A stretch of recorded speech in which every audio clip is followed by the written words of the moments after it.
Alright troops, strong and conditioned, live and direct from the Burpee kitchen. It's definitely a Burpee kitchen now because the burpees are getting pumped to the maximum, enjoying it.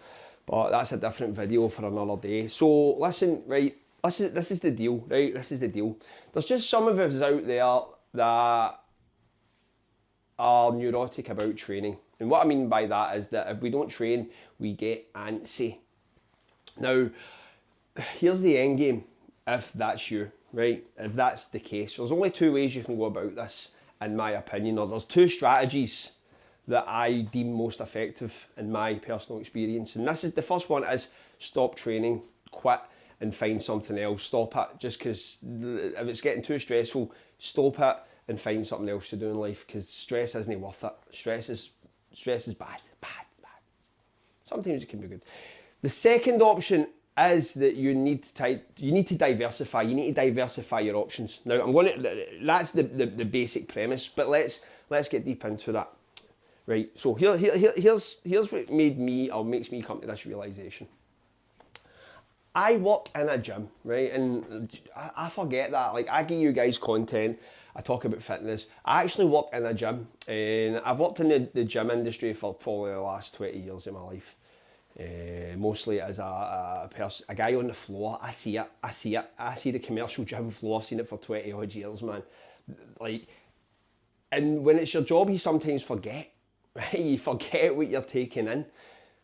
That's a long time on a commercial gym floor. That is a long ass time, man. And I've seen it all. And I'm starting to like come to the realization on a certain few things. Now, I've seen everything over the years in terms of outcomes with regards to when people apply themselves to things. I've seen guys come in, right? I've seen guys who come in and do the worst workouts ever. They just do, it's mindless stuff. And they are in phenomenal shape, aesthetically, like mind-blowing shape. That's common.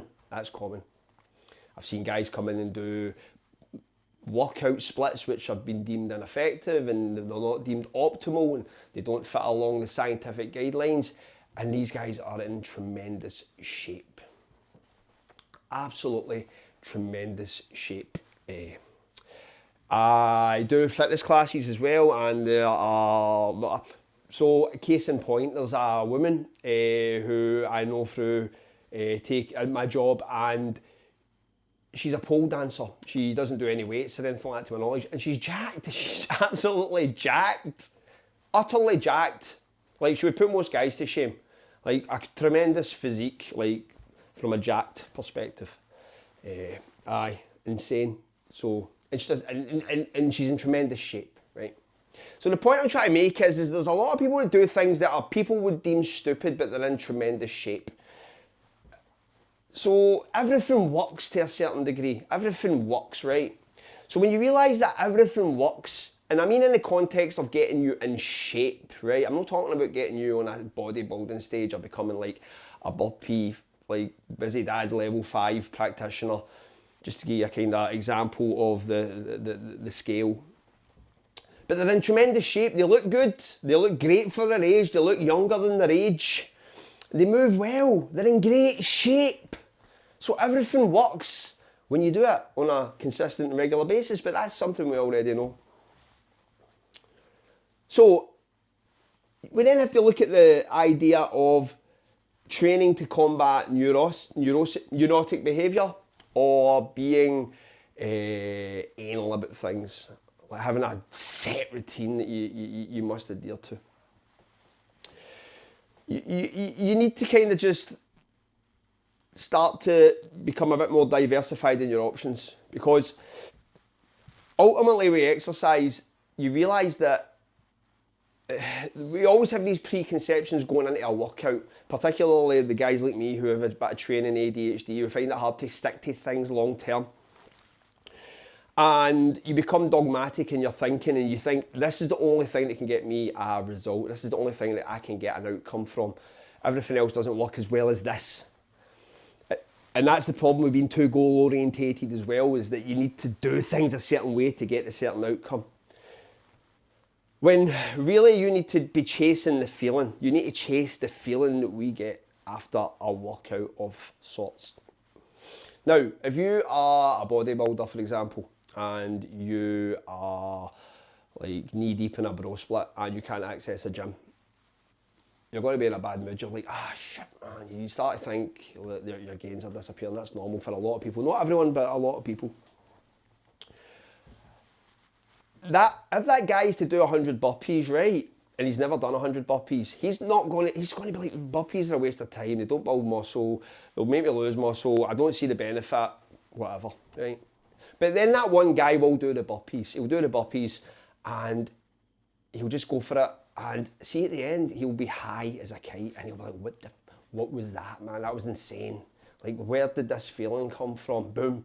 Next thing you know, the guy's doing burpees. He's just exposed himself to something that he would have probably like bypassed at one point, but no, he's like fucking in about it, man. Burpees. Right, so it wasn't like the exercise or the activity wasn't the issue. It was your preconception of what that delivers and thinking it's not aligned with my goals, therefore it's pointless. When the reality is that if you're training for the mental health aspect, if you're training to feel better, because that's why we're all training ultimately, we're all trying to feel better about ourselves,